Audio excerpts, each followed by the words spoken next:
Hey, everyone, what's up? Welcome to Big Screen Energy. I'm your host, Age, and with me are my two co hosts. We're going to start with Coyote, recovering from San Diego. What's going on, bruh?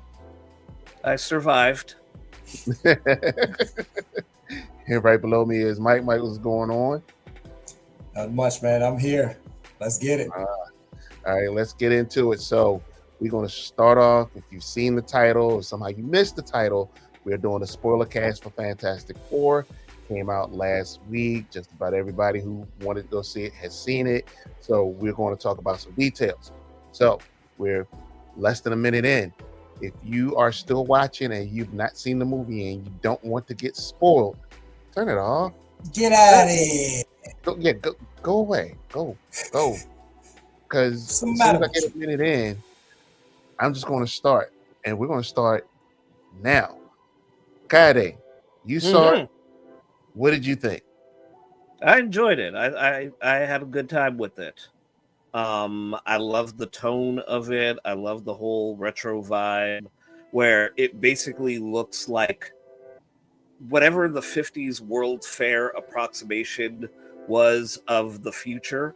That's basically what this movie looks like, Yeah, Yep. and immediately you just get the sense of the whole family dynamic between the Fantastic Four and the whole thing with Sue finding out that she's pregnant, and you just have this whole interaction between her, Reed, and Ben and Johnny, where they just Johnny's like telling her, "Hey, you're late," and she's thinking, "Wait, how do you already know that?" And he's like, "We're waiting on y'all so we can eat. You're late for dinner."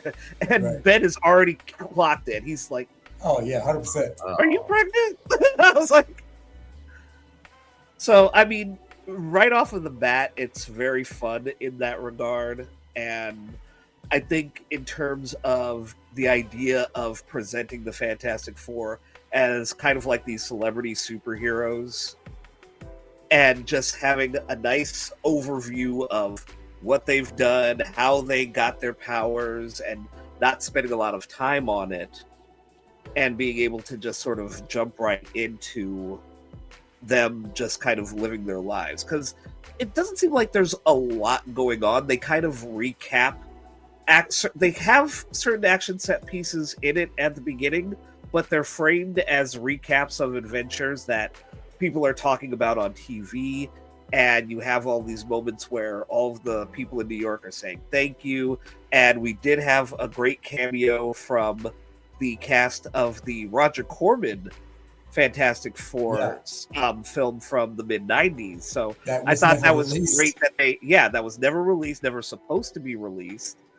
And when that happened, those cast members definitely felt some kind of way about it because they felt like they were pretty much betrayed. Well, they And were because they were never yeah, told that movie was never going to be released. yeah. yeah. So A like matter of fact, to have them acknowledged in the film like that was great. when you think about it, if we never had this thing called the internet, we would have never known. Yep. you Yeah. know. Well, I mean, I remember having an issue of Wizard back in the day Oh when just yeah. where they had pictures Yeah, from the some of the movie, and pressure they had still like here a mini too. article in like their segment about the segment about movie and film adaptations for comics. So when nothing ever came of it, I was just thinking to myself, whatever happened to that Fantastic Four film that I saw photos of? Right, Yeah. I right. mean, I actually bought the DVD at a con like 20 years ago. Did it work? Yeah. I've Oh, okay. watched the movie several times.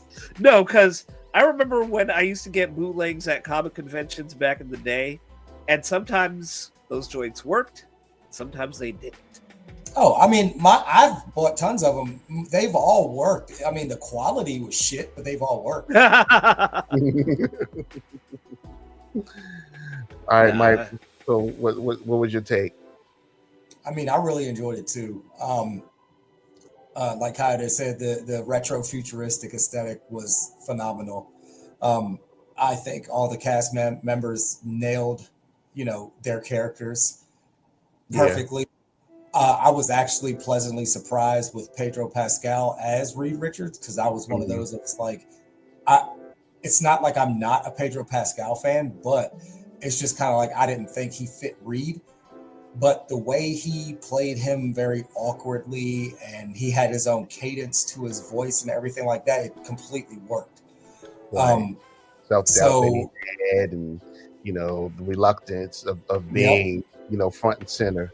And he seemed distant because he's so smart. He's distant from everyone, and how he meticulously plans. Even when Sue, Vanessa Kirby's character, when she noticed, when she had no intention on giving up Franklin, he actually considered it. Right. And he even said, like, I think of everything that people don't want to think of, but I also try to think of a way to avoid those things. And so yes, that was in his equation, but he was still trying to figure out how not to do that. Right. Yeah. So I just felt that was great. Also pleasantly surprised with Joseph Quinn as Johnny Storm, because they gave Johnny a little bit more depth in this one. Which they gave him a lot to do in this. Yeah. So I was, and I kind of feel like, well, so my favorite character of Fantastic Four is the Thing. I kind of think he got a back seat, but he still had some very good, scenes in the movie. And what's the actor's name that plays him? Eban Bacharach. Yes. Yeah. Phenomenal. Even the CG on the Thing was great. Like the way, because he wore the complete mocap suit, but the way they had the Thing emote through him was great, because they actually had a chance to take their time with this movie and not like try to rush the CG. So it actually looked really good in my opinion. Yeah. So to actually add on to that, I'm actually going to start from there. The one tiny detail, because actually Gina kind of had a problem with it. The one tiny detail that I'm so glad that they got right on the Thing, and mind you, this is not taken away from the prior things that we've gotten, is they got the brow right. Yeah. They got that brow, and I like my eyes never really gravitated from that, and I was like, I'm so glad, because Gina was like, I didn't like it. I said, but Gina, that's actually comic book accurate. Yeah, that's how he's supposed to look. Right. I said they actually got that right, and I felt like part of that goes back to what you were saying on how they managed to give him a way to emote. And actually, I thought it was funny that after a time he grew a beard. Yeah. Oh yeah. Lord. And again, not because he would grind it down, and they had to conserve power. Right. Yeah. Because not taking away from Michael Chiklis mostly wore a suit. Yeah. If I remember correctly. I mean, they CGI'd some of it on, but he mostly wore a suit. This was a CGI, and then the proportions. They got the proportions right as well. Yeah. Now, as far as my liking the movie, I enjoyed it, but the thing was, I felt the opposite of how I felt about Superman, where I felt like Superman, remember what I said, Mike? That was a comic book movie. Yeah. This was a superhero movie. Yeah.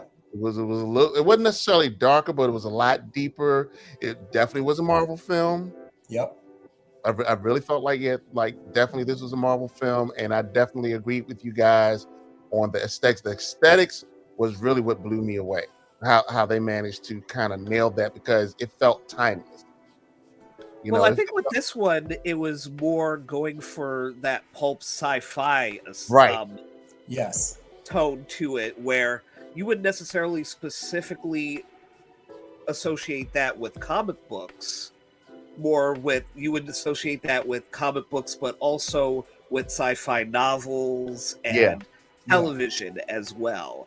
And I think that's something that was very interesting, how they kind of wove all of these different media influences, because you have this whole thing where they're appearing on basically something comparable to the Ed Sullivan Show at the beginning of the film. Yeah. So I think that's really cool. In terms of kind of pulling from all media and saying, all right, if you've ever read a science fiction novel in the 50s or 60s, or if you've seen a science fiction film in the 50s and 60s, and if you've read the comic books, that's kind of what they were going That's with, what it as would look opposed like. to Right. just saying, okay, this is just, we just want to live in the world created by the original Marvel comics, even though they did obviously have a great nod to the comic artist and writer that we're looking up when Galactus, Yeah. when And that's what I was about Silver to get Surfer was appearing, and of course Right.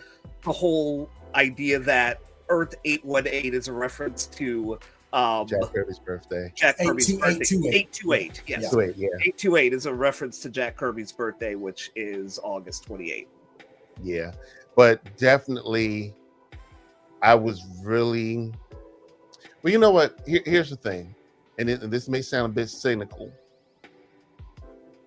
Galactus definitely was a lot easier to pull off now than when they tried it almost 20 years ago. Yeah, I Yeah. say so now because more like people and the general audiences are just more into fantastical comic book Yeah. movies now anyway. So it didn't look, but I never thought it would look as ridiculous anyway. Because if you like, even if you played oh man, what was that? Ultimate Why am I Alliance? drawing a blank right now. The old Marvel game where Doom was like the main Yeah, bad guy. Marvel Ultimate Alliance. Yeah, right? yeah. So Galactus looked great in that game, and Right. he looked very realistic, but he still didn't look like silly at all. I'm like, that's all you got to do is model him like that, and that's pretty Well, much what they did.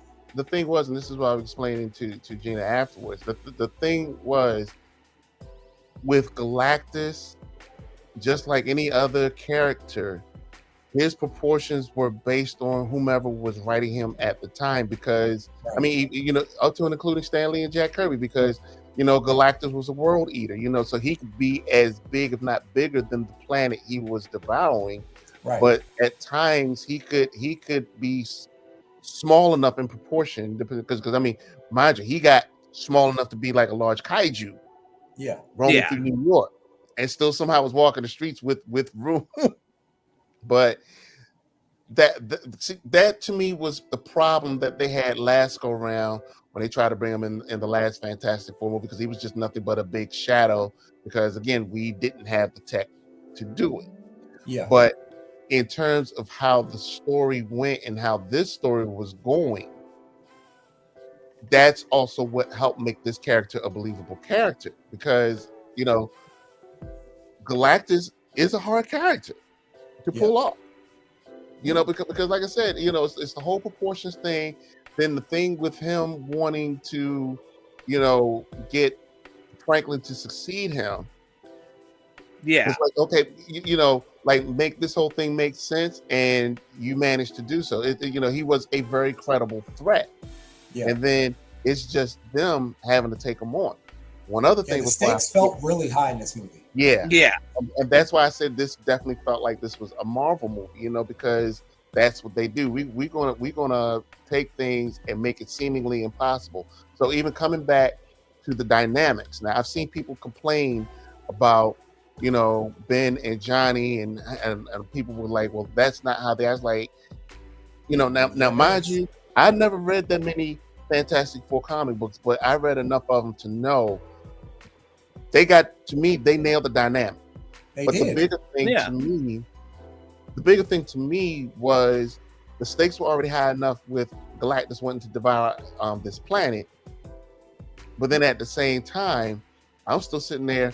Once Reed revealed to Sue, well, you know, a contingency plan might be to give him up. I'm like, shit, are they going to make it together through the first movie? Right. Yeah. Like, anything can happen because again, you know, being in and out of Fantastic Four over the past 30 or 40 years, there was a time that Sue bounced.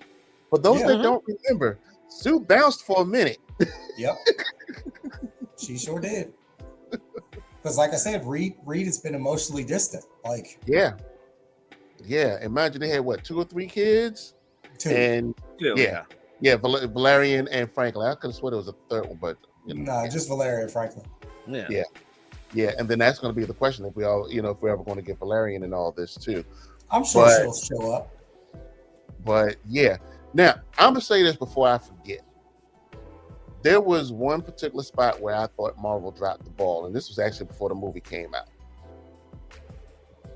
The Doctor Doom reveal. I feel like if Marvel had kept under their hat at least another year, that they was going to get RDJ or whomever, I don't care who it was, but the simple fact that he was going to show up in the movies, right? That end scene would have hit a lot harder, because it's like when I you agree saw with that. Well, I mean, yeah, that's the thing. Like, not even with RDJ being cast, it's that you're announcing Doom as a villain anyway. Yeah, right. Because when I saw that, I was like, okay. But if they had kept that under their hat, I'd be like, But I'm going to play devil's advocate, and there's also a catch-22, because if you had tried to keep it a secret, you couldn't even have announced what the next movie is going to be. I mean, even if you said, "Oh, it's going to be Avengers Doomsday," and it's going to be like, "Well, we already know it's Doom," right? Because it's even like the title's green. Like you already, they kind of had to. Again, at the very, very, very, very end, they could have rolled that up because But also remember, they haven't been doing well. They were trying to create more hype. Yeah.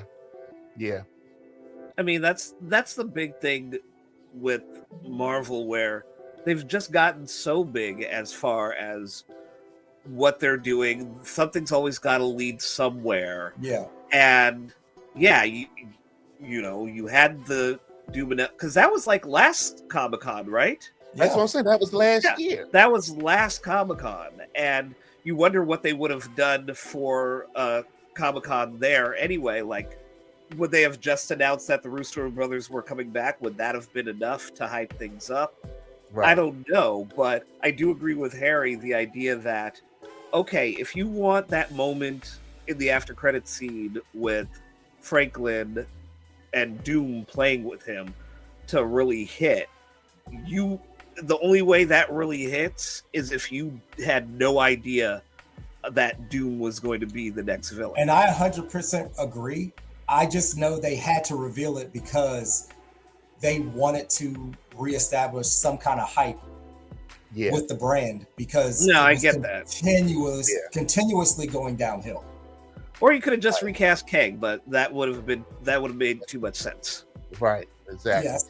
Because the other thing is, the only thing that it sets up now is for us to ask, how are we eventually going to get Fantastic Four integrated with Earth 616? I'm sure there'll be some way. I hate to be because when fans start theorizing online, I read through those theories and I just feel like some of you are just kind of woefully unimaginative. But then when I think of what my own theory would be, I would probably introduce Onslaught. Because you know what I was thinking. You'd have to wait till the Mutant Saga for that, I feel like. I don't think you'd have to wait, because you have so many instances where you come up with your own version that works in the context of the MCU. That's all you have to do. Yeah. You know what? Because initially, you know what I thought was going to happen? So when they made their escape from Galactus's base, and they was in the ship, and they was going through all the little warp holes and wormholes and all that stuff, and when they blew the engines, I thought that's how they was going to wind up in the 616. That's where I thought. Like, here's my thing. How do we know that they didn't weren't in there for a quick enough minute to be like, oh wait, did they pop out of their own pop in and out universe and then pop back in? Because we don't know if that scene from Thunderbolts is confirming that, they're going to land on Earth after that scene where they see them, or whether or not they pop back into their own universe. Well, this is what I think. Because if you think about it, in the comics, once Reed creates the bridge that he can see into other universes, that's when the Council of Reeds actually approaches him and has him join. So Right. the technology he used where he was like, we're going to move the planet, I think he's going to modify that technology to create the bridge to where he goes between universes like in the comics. That's what I think. I think he's going to take that technology and just tweak it to be able to not just transport, you know, within their own vicinity, universe, whatever, but to be able to transverse the multiverse. Mm-hmm. Yeah. Because that was the one thing with the after credit scene in Captain America: Brave New World, where the leader is hinting at the concept of the multiverse to Sam, and my whole time I'm just watching it, think to myself, why are we as the audience supposed to care about this, as if we haven't already seen multiple examples of this throughout 2 seasons of Loki and 2 other movies that kind of dealt explicitly with this concept. Right. Like, that's the problem I have. One of the problems I have with Marvel's after credit scenes now, where in that instance, it's trying to hint, and in the case of Doom at the end of Fantastic Four, where you're trying to hint at stuff that us, the audience, we were already aware. This isn't a surprise to us. But I still feel like it's better than when they are just like trying to build up something that never occurs. Right. Like, they've had more of those recently that have led to nothing. So now they're trying to go back to basics to where what they're showing in the post-credit scene directly, you know, involves the next thing and not just trying to set up something that's going nowhere. Right. Because I was going to say 2 things. To be fair, you still might have a whole bunch of casuals out there that watch this and not 100% aware of who Dr. Doom is. Might have that. This is true. Yeah. Mm-hmm. On the flip side, this was also a good attempt at Marvel to try to recapture a little bit of what they had in Avengers. Because remember, we sat through this entire Avengers movie, and then at the end, we got Thanos. Yeah, this is true. And we totally did not expect Thanos. So who knows? To challenge him is to court death. And he was like, I'm all like, oh yeah, I love death. Yeah, literally. He's in love with death. Which is crazy because then they ultimately drop that whole subplot for his introduction proper into the whole MCU anyway. Yeah, because I mean, I don't know how they would explain that anyway, but it's fine. Just be weird. Be like, motherfucker, out. Have you seen Death? Have you seen them yams? Come on now. Yeah. but Deadpool got a bad chance. But we also got to talk about Silver Surfer. Oh yeah. Shia LaBeouf was the shit. I don't understand. It was so funny. Like, of course, well, I feel like a lot of people who were even mad before, once they saw the movie, they weren't mad anymore. I mean, it made sense. It wasn't just a gender swap. Because, I mean, to be fair, I feel like you could have also done the same arc with Norrin Radd to an extent. Yeah, you could have, but this was like, instead of Norrin Radd, it was just her. Like, they are still involved, like, with each other, so it makes sense. Or if you get the right people to say it, this is just Marvel being woke. Right. Read a comic. If you would actually just Google something, not even pick up a comic book, just Google it. Right. You would know that Shia LaBeouf and Norrin Radd were together, or what, they had a relationship. They've all been. So it's not far fetched to be like, oh, in one universe, instead of Norrin Radd, saying I'll be your Herald Galactus, she did, and it's also even comic accurate. So shut the fuck up. Have a nice hot cup. Make you feel better. Yep. But yeah, and I really did like her character. Matter of fact, I think I actually liked this version than I did the other version. Because I mean, there was more Rise of depth the Silver to Surfer was just had so many problems anyway. It had a lot of potential and it just fell flat. I really liked Rise of the Silver Surfer. I'm sorry. I'm not saying I didn't like the movie. Yeah. I'm just saying this iteration of Surfer, because there was more depth to her. Because I think there was depth to both of them equally, quite honestly. I think the one thing you get from this version is Johnny's interactions with her to kind of pull that out, and especially the whole idea of giving Johnny this whole arc where he's out here deciphering alien messages and stuff, and realizing. I really did like that. Say what? I really did like that. Oh yeah, me too. That's what I'm saying. They gave Johnny more depth. He was That's he, what I he like. wasn't Johnny just a usually clown. doesn't He have wasn't that. just a class clown. Right. Yeah. Like he had something to do, and he said, "Okay." Because figure that's the out what thing. Like, everyone was still treating him that way, and he's like, "No, that's not all I am, and I'm going to prove to you that that's not all I am."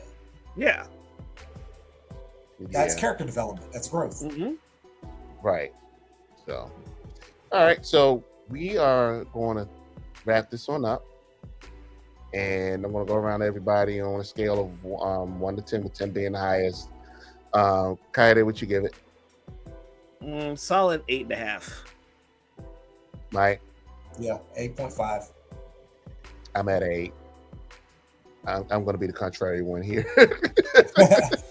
I gave Superman a 9 though. Just to be like clear, I gave Superman a 9. Yeah. And that's probably why I do kind of feel like if I seen Fantastic Four first, I might have rated that a little bit higher.